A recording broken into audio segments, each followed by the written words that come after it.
I'm Brian Van, SportbikeTracker.com, and today we're going to install a set of Spiegler stainless steel braided lines on our 2018 Kawasaki Ninja 400 STG project bike.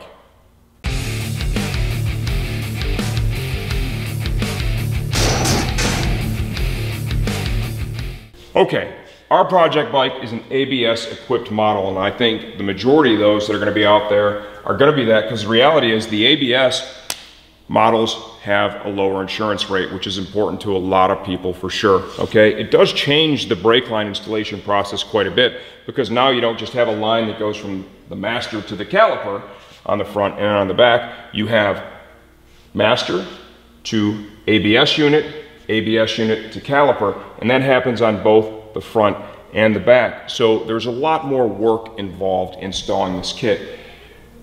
For this bike, we're going to show you the full install. It's really going to be helpful, show you how to route it, right? Give you some tips and pointers along the way, and then we'll show you how to take the voodoo out of the brake bleeding and get yourself that excellent result that you want. This mod, in my opinion, on most bikes that come with the rubber brake lines is one of the best performance mods you can do. It's affordable and it makes a real difference. You're going to have a lot more braking power and a lot more braking feel. You'll honestly notice this mod more than installing an exhaust system, okay? You'll get more performance benefit out of this. So I put this way up there in the hierarchy of mods to do. Difficulty on this bike. You need to remove right side fairing. We show you how to do all that. You're welcome. The fuel tank, because the ABS unit is under the fuel tank towards the front of the frame. In order to get to those banjo bolts, you need to have that off. Guess what? We're going to show you how to do that too. Mechanical aptitude or experience needed to do this, and tools. The tools are all basic hand tools. We're going to show you as we go through it. We're talking about 10 mil wrench, 12 mil, 14, maybe a line wrench, 8 mil wrench to bleed the brakes. Highly recommend buying our speed bleeder bag and hose kit when you order the kit. It just makes bleeding the brakes a whole lot easier. From there, you need a 5 Allen, a 4 Allen, really basic, simple stuff, okay? And I think most riders, they're gonna have those tools in their kit. The difficulty is gonna be probably in removing the fuel tank and working with the lines up here at the ABS unit. The access is reasonable on this bike. It's not horribly tight like some of the leader bikes that's really tight. There is more access there, so it's gonna be a little bit easier. If you don't feel confident after watching this video, because remember, this isn't meant to replace a licensed technician, but it is meant to be used as a, hey, this is how I did it, and if you follow these steps, it's likely to believe you're gonna get your project done right as well. If you watch this and you're like, I'm out, this is over my head, take the bike into a licensed tech, let them do it for you so you get the end result. Remember, these are your brakes. It's really important that these function as designed because that is for sure a safety item. You can see on this bike, look at that gorgeous green I went. Black bike. And once again, my team questioned my color choice. They did again, like they always do. And then the minute they were installed, they were like, hey man, those lines look great on the bike. And I had, of course, responded with, you're welcome.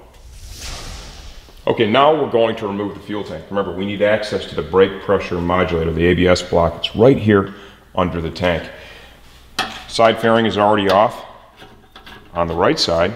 Now we're going to remove the fasteners that attach some of the forward-facing trim to the tank. You can see I had a fastener here. There's a Christmas tree clip that goes into a grommet here. Just kind of lift it up on that. You see that trim is pretty flexible. We're going to do the same thing over here on the other side. I am leaving the fairing on the left side of the bike. I don't really see a reason to pull that right now. So this is all pretty basic stuff. The fairing removal on this bike, I gotta tell you, it's pretty impressive. I think the engineering on this was solid. This is a real user-friendly bike. Got two main mounting bolts here at the rear of the tank. Those are 10 mil, I'm just using a T-handle. Okay, now, the way this tank is installed, there are two tabs that come off the front of the tank. They go into two rubber grommets that are inserted into the frame, okay? In order to slide this back and pull those out of there, we're gonna need to get our fuel line off of the tank so we can raise it a little higher and then slide it back. This is also relatively easy to do. Right under here is the fuel line. To release the retainer, put a flat blade screwdriver in there and just pry out ever so gently, and you see it slide right out. From there, go ahead and rotate and pull. Expect a little resistance. You may get a few drops of fuel. Shouldn't be too much. Okay, on this side of the tank, got a vent hose here. Need to get this clamp loose. Typically, you're able to lightly tug on these once you rotate it a little bit and pull that vent line off. The clamps, they're just real lightweight spring clamps. They don't hold any pressure or anything, so they slide off relatively easy. The one up towards the front is going to be a little harder to grab, so now I'm going to take the tank and I'm going to slide it backward a bit, and see up here in the front, I'm putting some pressure backward as I wiggle the tank back and forth. I need to do that until the tank slides out of those two rubber grommets. Feel it coming back, and there it is right there. The tank is now loose. Support the tank. We have another vent line over here. Same situation, need to get this to come loose. Slide that off. Okay, now I should be able to tip the tank back. Okay, now we have the fuel tank, the pump connector right here, the fuel pump connector. To release it, it's maybe a little bit dark. You gotta slide the screwdriver in there to release the connector and then pull up. From here, you're good to go. You take the tank off, put it to the side. Okay, now I'm going to go ahead and use my air bleeder to evacuate the brake system completely, because this is going to be totally disassembled and I want to reduce the possibility of brake fluid spills on the frame and bodywork, of course. If you don't have access to one of these at home, and odds are you probably will not, you can also use a turkey baster to empty out the reservoir. You can see I've got the cap off up here in the front already. Use a turkey baster to empty that out as much as possible, and then during disassembly, when you disassemble down here first, with that reservoir off, you've already emptied it, you're able to allow gravity to drain that line. You can have like a little catch can here, perhaps a rag to absorb it, and that'll really minimize any spill you'll have when installing the actual brake line kit.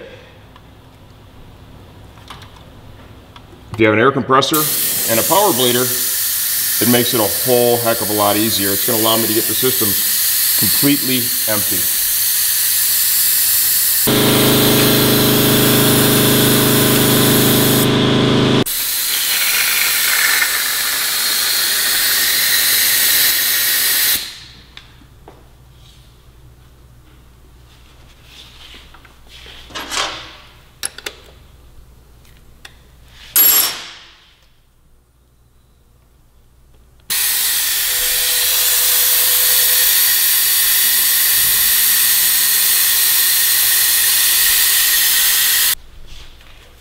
Okay, you can see we had a little spillage here. Just got a little bit of suspension clean to kind of manage that, okay? You want to have something similar. Remember, brake fluid is water soluble, okay? So if you do happen to have a little spill like that, just be ready to clean it up so that you don't end up damaging the finish on the motorcycle. Okay, now we're going to begin disassembling. I'm going to start with the front. I'm going to come down here, break loose the banjo. You can see I'm ready with a rag. My expectations are there'll still be a little bit of spillage. Even though we've evacuated the system pretty well, you still need to expect you'll have a few drops here and there, and you want to be ready to manage that so you don't damage the bike. Once you have that loose, go ahead and release your wheel speed sensor retainer.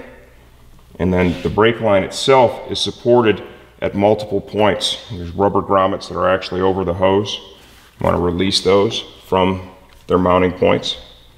The Spiegler line kit does come complete with rubber grommets, so you're able to reproduce that same stock mounting position, which is really nice. They do a good job engineering these kits. Okay, now I've got that line totally released and ready to go. Okay, now the master line is going to be the one that is in this position right here. So that is going to need to come off the bike as well. And then the other banjo you see here on top of that ABS block is going to be the one that goes down to the actual brake line to the caliper.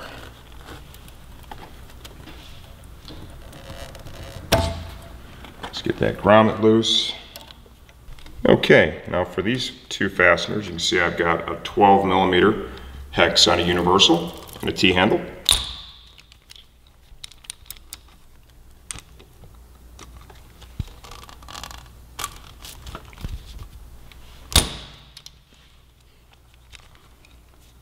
Those are definitely fairly snug, and you can see that the best way to really release those was just a quick jolt of torque. Now, what I'm going to do to help manage brake fluid drips, and they're going to happen, okay, especially when you're servicing this portion here, by having rags directly underneath that. Okay, they're there, they're ready to absorb the little drips that are going to come down, because realistically doing this without spilling anything, I don't believe is possible.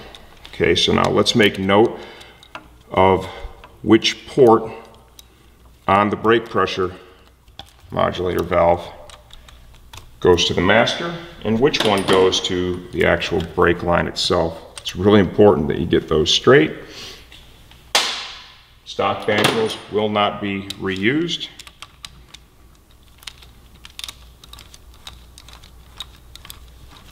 The kit that we have has come complete with colored banjo bolts.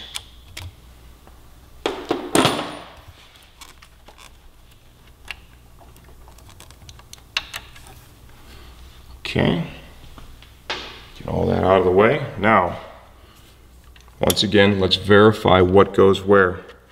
The rearward most port goes to the master cylinder. Okay, so that should be easy enough to remember.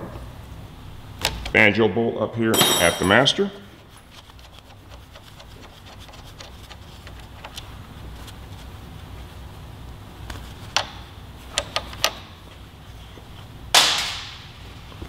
Still once again ready with a rag.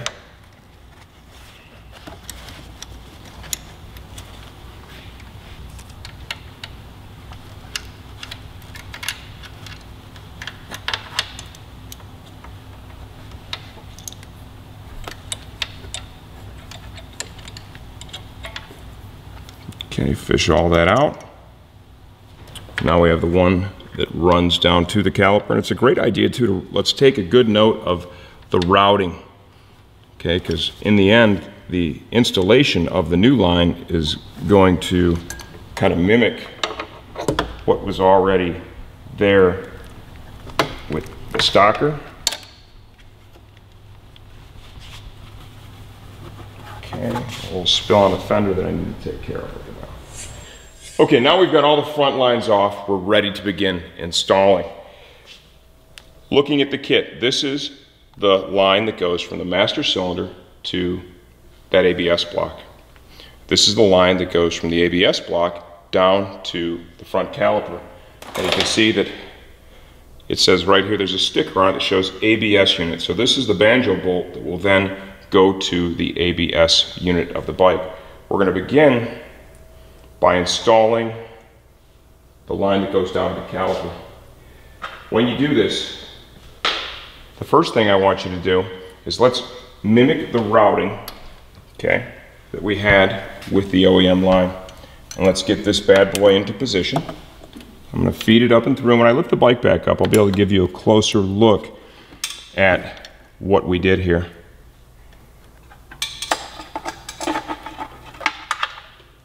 And then I'm going to show you how you adjust the fittings on the Spiegler lines. That's one of the real advantages of this brand kit. I think some of the other manufacturers have caught on to that and have started offering fittings that can be rotated and adjusted during install to really get that factory look. Okay, so I'm gonna get this up in here, and I'm gonna install the banjo bolt up here at the ABS unit. Remember, banjo, crush washer, line, and this is a tight space, with another crush washer, okay?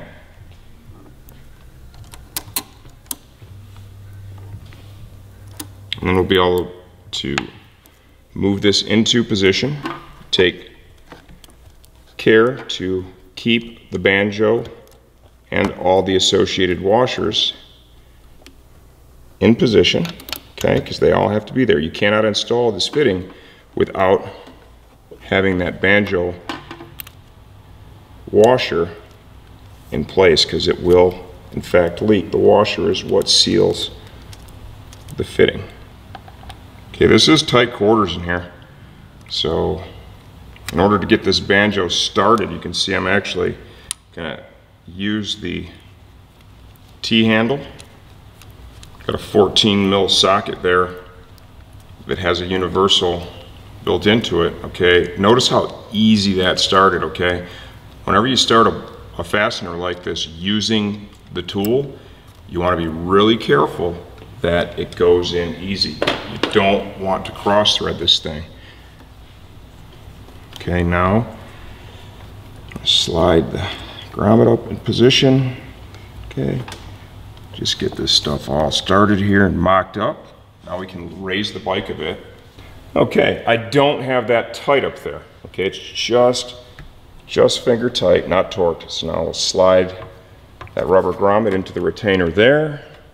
We have another one here, and we have our fitting down here, and check that out. Clearly, okay, the angle on that fitting is not gonna work. There are a couple of different ways to rotate the fitting, okay?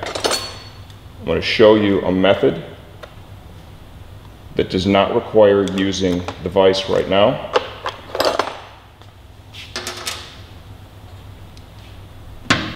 You need to take these plastic blocks and slide them over the ferrule. Okay, right there. Now, really important is that you have a lot of pressure on this, okay? If you don't have good, even pressure, all that's going to happen is it will spin inside of the blocks. You'll damage the tool, and then it won't work, okay? And that is no bueno, because we're going to need this. So, and I want to rotate it so that this fitting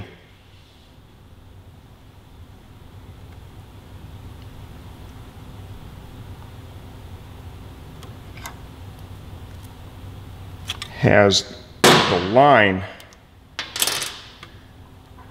shaped like that, okay? You can see that was easy. A lot of pressure, and when you squeeze down, I want you to focus the pressure more in the center of the tool than on one of the ends, because if you have this thing rocked tight in one spot, a big gap on the other, the line is just going to spin. It's going to be a mess. You'll ruin the tool, and then you won't have the ability to rotate the fittings. Another banjo. Banjo, crush washer. Through the fitting, another crush washer. I'm going to take a good look at my caliper surface, make sure there's no debris there, it's perfectly clean, which of course it is. This bike has like 10 miles on it. And we'll get that one started. You can see I was able to start that one by hand. No worries. We'll just get that finger tight. Okay, like everything I see, we can go ahead and apply torque to this one. Remember, we have aluminum banjo bolts, aluminum crush washers. Okay, this is not like all that stock steel hardware that was used on the brake lines, and then of course for the banjo bolts. So you want to be conscious of that when you torque it down. Okay, we still have some of the mounting grommets. You can see that clearly we need to relocate the one that is just behind the fender here. Kind of slide that up. Those are kind of snug on there, so it's going to offer a little resistance. Okay, and then our ABS. Same thing, slide this one down into position, and the factory clip goes right over that. See that works very nicely. I think the green lines look pretty bitchin' on the Kawasaki too, definitely the appropriate color. And same thing here, like so. Okay, we'll go ahead and torque the banjo up here at the ABS unit. May need to support that just a little bit. Okay. Now we're ready to install the line that goes up to the master. Slide this one into position. We get our banjo, crush washer, kind of pull the line up through, slide the banjo through,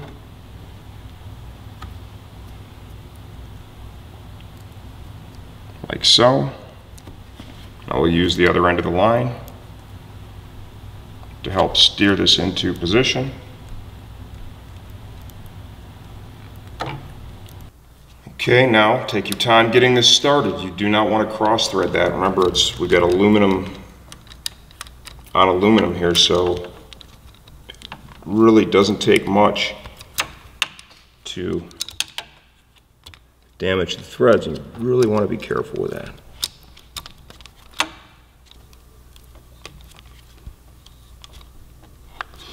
Okay. Right there.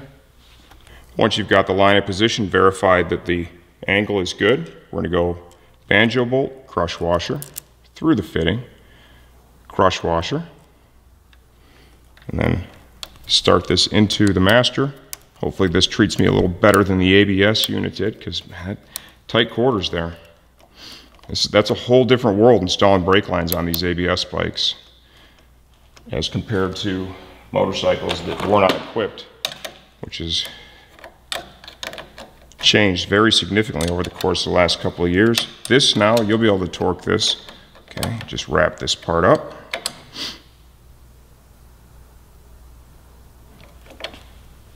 Okay, let's get that rubber grommet slid into the bracket.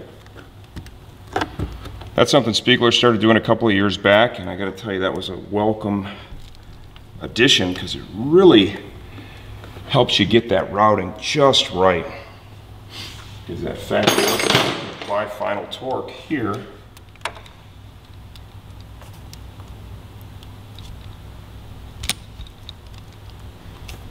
I'll try and get down here and support that unit a little bit, and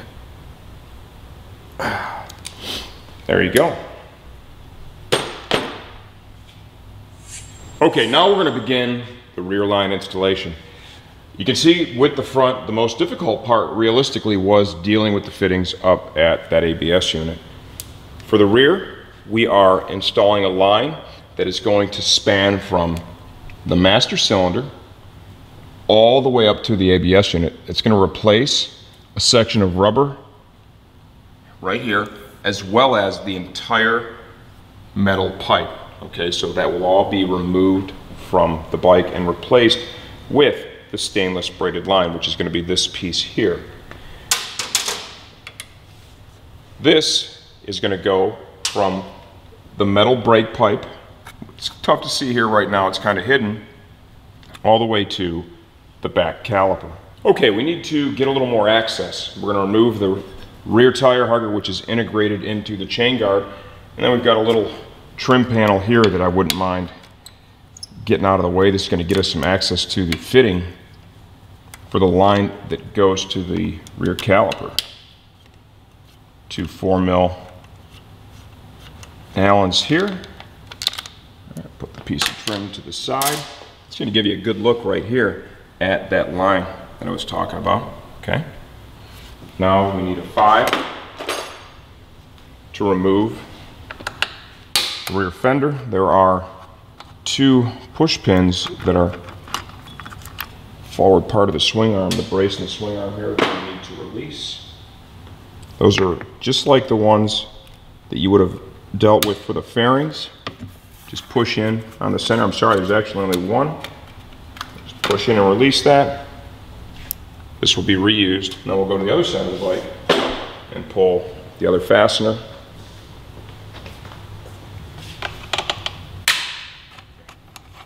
All this stuff will be reused, of course.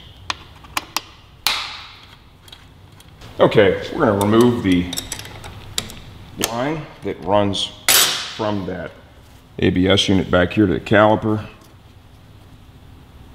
Once again, be ready to manage any brake fluid spills.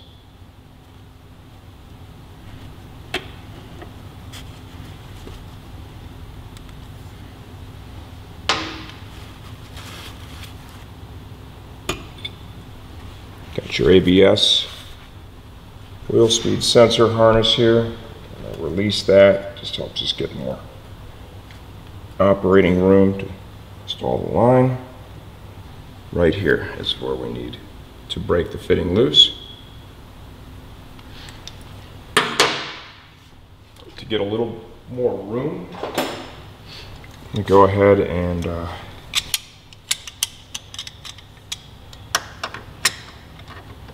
remember that this particular line here is being replaced.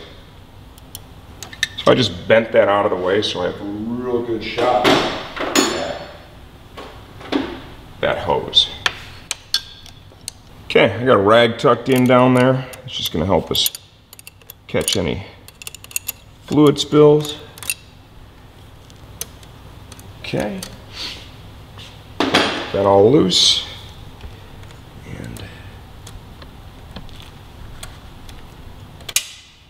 That out.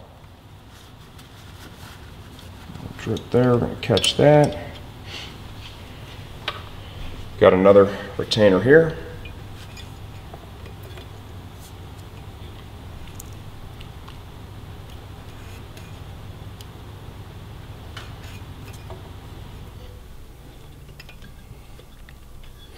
Okay, definitely as I thread this line out, got some fluid spills here to clean, so I'm going to go ahead and get this thing out of here and then focus on cleaning up.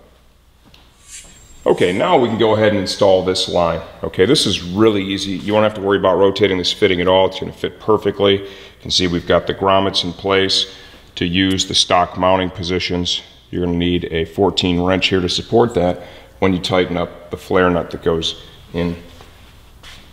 Slide it through. Same style, right? Same mounting and routing as we had with the stock.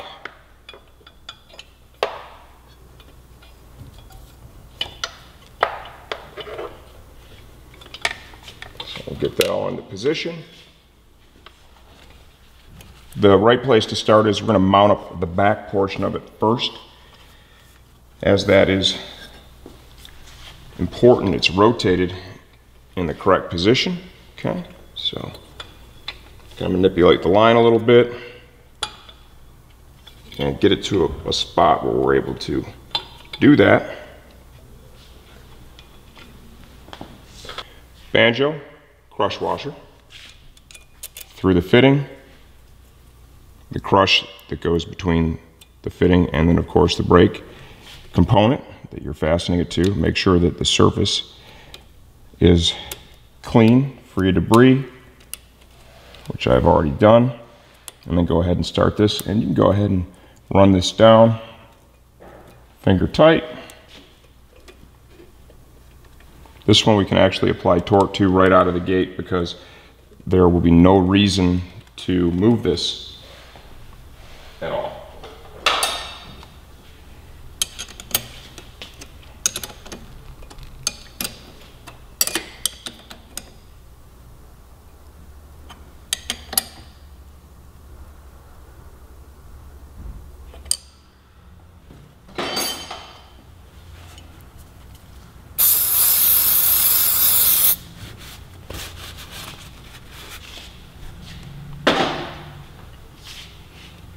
as we come forward.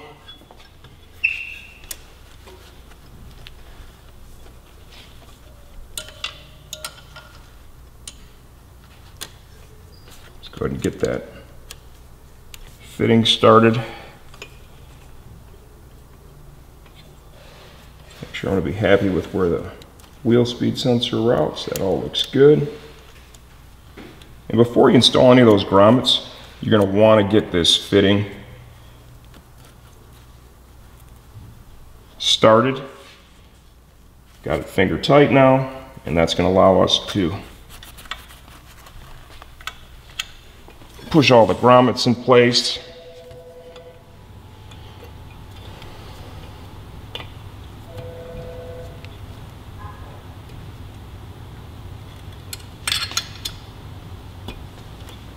Okay, let's take a look at the routing, make sure it all looks good. Now you can go ahead and torque up that fitting.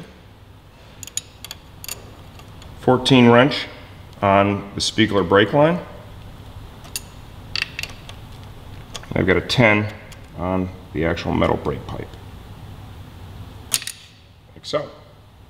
Okay, now I'm going to come up here and I'm actually going to undo the line from the rubber hose that we'll be removing. I feel like that's just going to play out a little bit easier.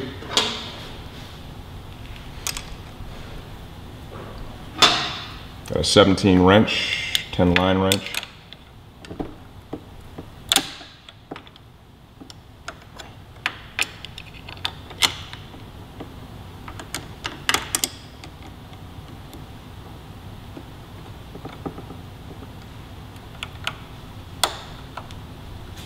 A little bit of finagling to get this all situated. It's kind of tight access.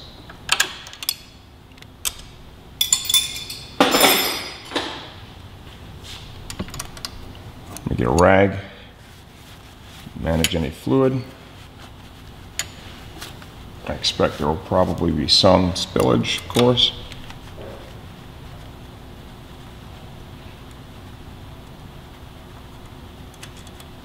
Okay, release the line from its mounting point, like so.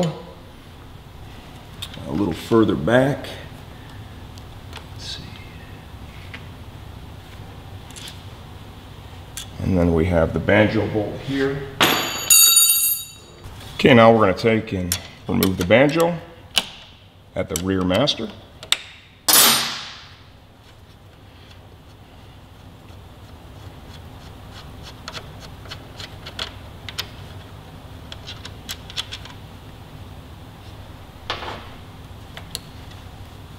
You don't really need to be very careful at all with this line. This is being removed from the motorcycle, okay? You're not going to keep it, so feel free to manipulate it, bend it up as much as needed in order to remove it.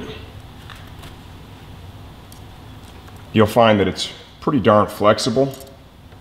You know, what you could do is you could even make damn sure you're cutting the right one. Grab a pair of cutters and just cut through it like so. And that's going to make getting it out of there a whole heck of a lot easier than trying to fish it for sure, okay? You can see we definitely have some fluid that is running down the master. It's not running on any surfaces that I'm really too concerned about right now. Okay, we've got our 12 mil. And remember, quick snap. To get that loose,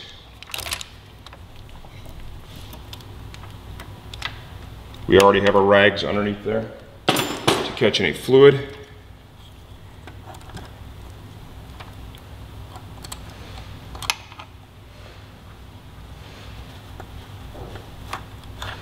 I'll go ahead and fish this out.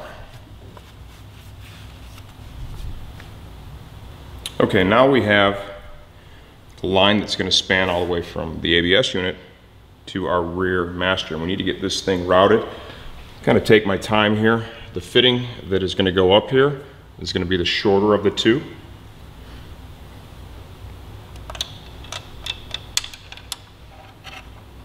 to fish this through.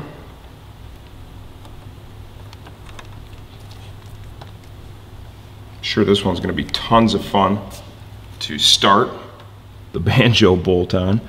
No, the other one was a little challenging, and this is, I think, you know, the angles on this may be even a little more challenging than the previous one.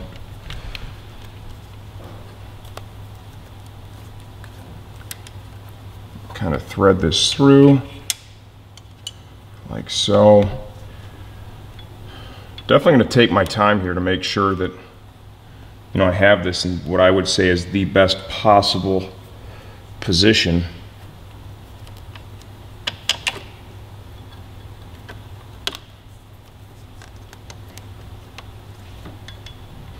Okay, got that started, fed through the area where I think I want to put it. So now what I'm going to do is we're going to put in the banjo up here at the ABS unit. Banjo crush washer, fitting crush. This one ought to be a lot of fun. Okay, so gotta kind of rotate the line a little bit. Try to be really careful here with that crush washer. I don't want to lose that. Oh, I like that. There's some cooperation right out of the gate. Okay, so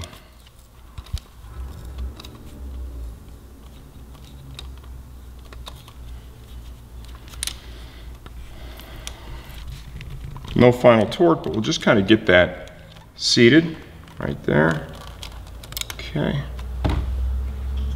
Now let's take a look at the routing. Okay, I found the spot I want this to go, right? And I think this is going to be really good. You know, Spiegler did include some pictures. They're definitely in there. And man, if I had one criticism, I'd suggest they start using color pictures, because what happens is the black and white stuff, the contrast is lost. And, you know, honestly, I can't really pick out exactly what they've done. Okay, so we're going to try and rotate this one. And see how I'm squeezing that in the middle. Okay, and that supports it quite nicely. A great way to do it is in the vise. There's a lot of back and forth when you do that. So if you use the tool like I've shown you here, you can do that with probably a very high level of success. Okay. Yep, that is definitely the direction I like. Just feel like I need to go under this.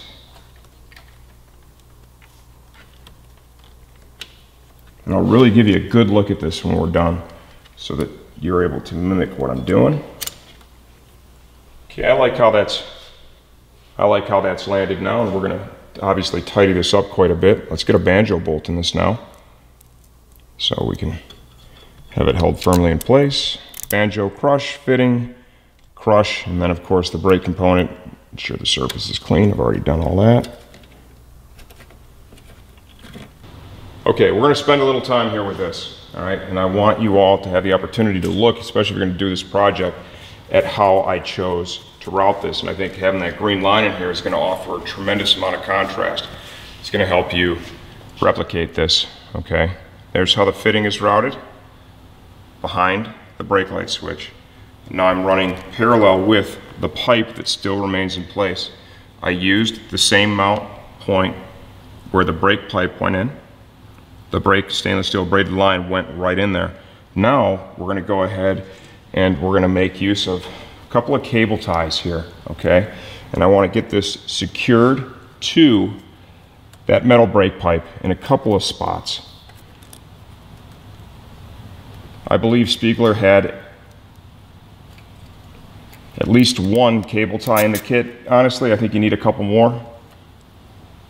So, you know, odds are if you're working on your own bike, you already have your own cable ties. So grab a couple of those. And if you're careful too, you should be able to route them in a spot where they won't even be noticeable.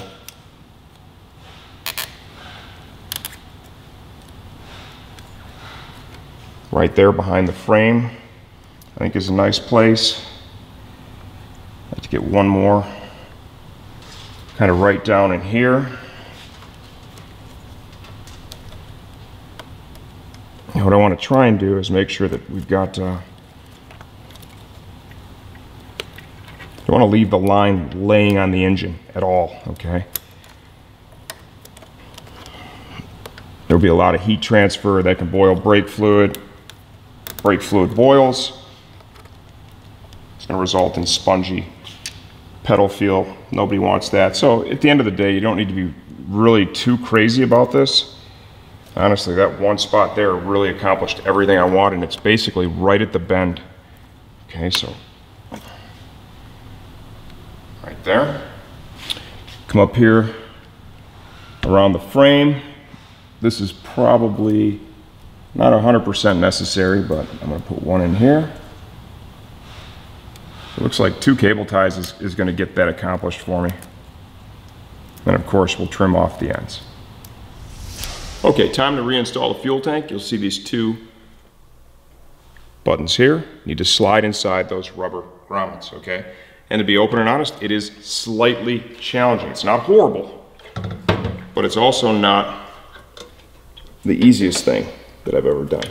So let's kind of reverse our process here. Get that plugged in. Okay, on this side of the tank, we have those 2 vent lines. Let's just go ahead and, you'll see those are going to slide right over. Remember, I left those little spring clamps in place, like so. Okay, vent hoses are in. Myself in a position where I can see those 2 dowels.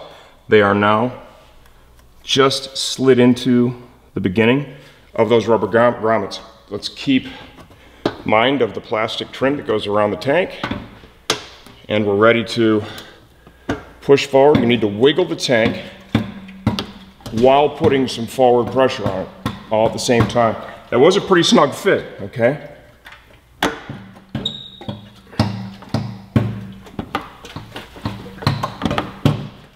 Okay, pull this bracket off the back of the tank, and you're able to look down in there now and see the holes. And that's going to let you know if you're far enough forward. We are in fact far enough forward now, so you can slide that back in. Let's not forget our high pressure fuel line. Once again, keep an eye on that trim. Stuff's pretty flexible. Not too worried about it. Slip that on. Clip it, and now pull a little bit. Make sure you cannot pull it off. That's going to let you know you've got it engaged all the way. The trim up here, push that back down into the grommet. Same on the other side, and then we can put the fasteners in the back of the fuel tank. Okay, the lines are installed. You got to give it to me, man. That green was the right color choice. Looks amazing on this plaque. Real happy with that. System's dry as a popcorn fart right now. It's time to bleed it, and this is the voodoo part, right? This is the real difficult part. Sometimes people don't even want to do this job because they fear bleeding the brakes, especially these fancy ABS brakes. I mean, that just makes it so much harder, right? Well, actually, no, it doesn't. It doesn't even really change it. Sure, the fluid's got to move a little bit farther. You do have that. But in the end, the process itself, it's really no different. So from here, I'm going to show you how to do it and get a great end result. Okay, of course, fluid from a sealed container. It's always best to start off with a new jug. Really important too, you got to keep your eye on that fluid level during this part of the process, okay? Now raise the bike up. Right about there, so I can still see inside there. I'm not as tall as Video Steve. Speed Bleeder bag and hose kit. Love this thing. We have them on the site. If you're doing a brake line kit or even for simple maintenance, you need this thing in your life. It's reusable. You can use it for a number of brake bleeds with zero issue. Stores the old fluid in there. Pull the cap off and I'll show you how this thing works. This thing is awesome. Just slide that right over and go ahead and open the bleeder screw. So now you could do a couple of different things, right? You could wait for gravity to begin its magic, get fluid moving. We could do that. Or we could speed it up a little bit and use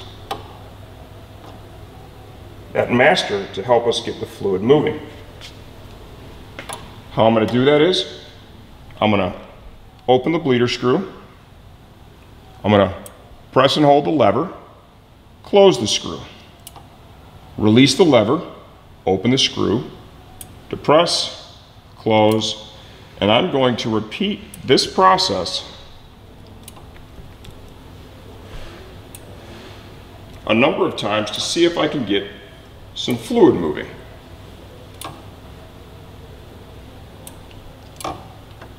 Now I'm watching the level in the master and it is starting to drop, which is good.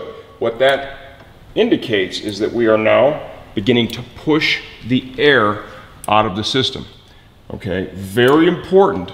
You can see the intake port of that master, the way this thing is situated right now, the fluid is just covering it. So it's really important during this and the entire bleeding process, really, that you do not allow air to re-enter the system, because that puts you back at ground zero. And trust me when I tell you, you do not want to be there. Okay, so top off the master. Make sure our hose is on there all the way. And we'll continue with that very same process. Oh, what was that? Was that some brake fluid?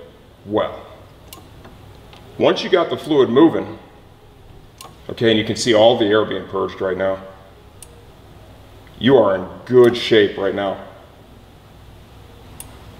Look at that. Okay, now, I'm gonna pump it a few times. I have a little bit of a lever right now. I'm gonna pump it, hold it, open the screw, close the screw, release the lever. I'm gonna pump it, hold it, open the screw, close screw, release lever.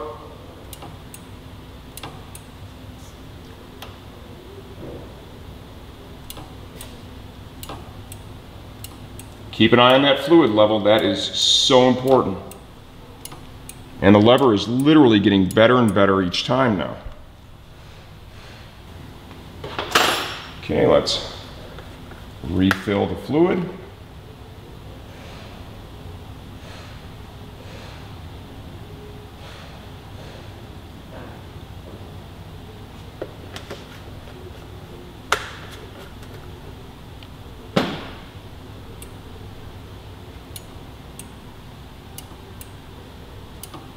And we are getting very close now. I'm going to show you a cool little trick too to help you get every last bit of air out of that system. I'm going to top this off.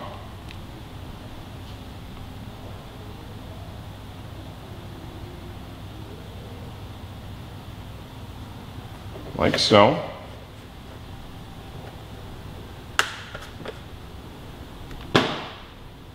Make sure your seal is good and clean, free of debris.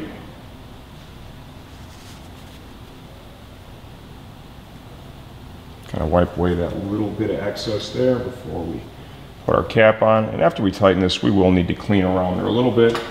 We'll have a little fluid spill out.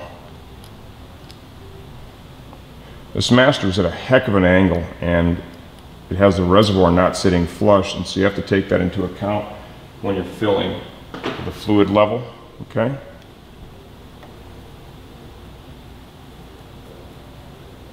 Make sure you have each of these seated before you put any torque down.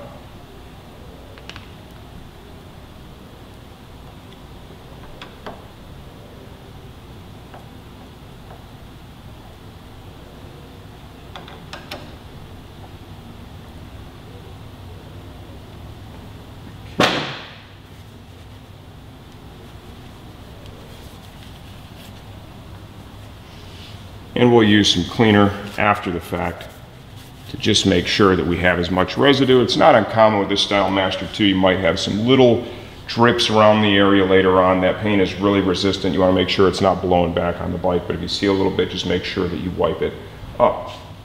Okay, now we're going to disconnect the bag and hose kit. Just kind of wipe the excess off that screw. You can reuse the stock cap. We will clean this area up later.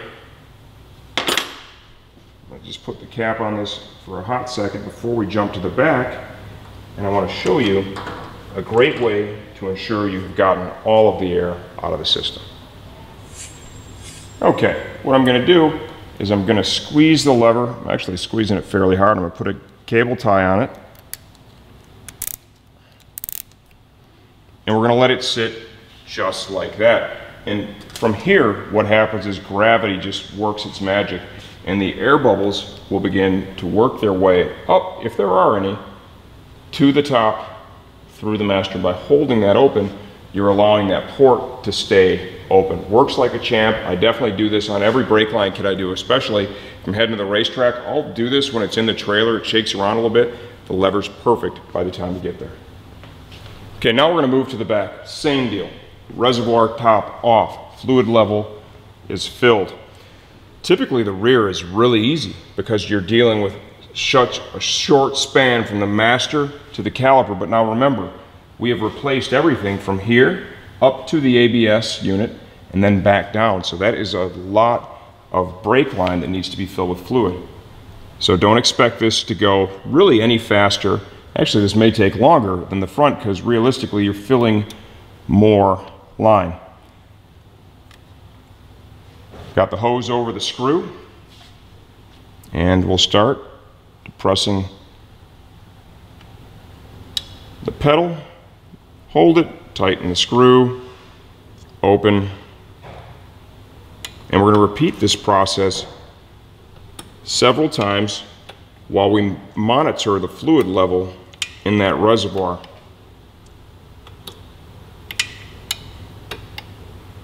I'm watching the fluid level drop.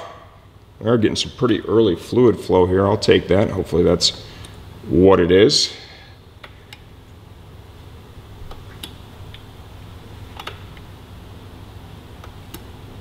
Fluid level's dropped quite a bit. We're going to go ahead and refill it.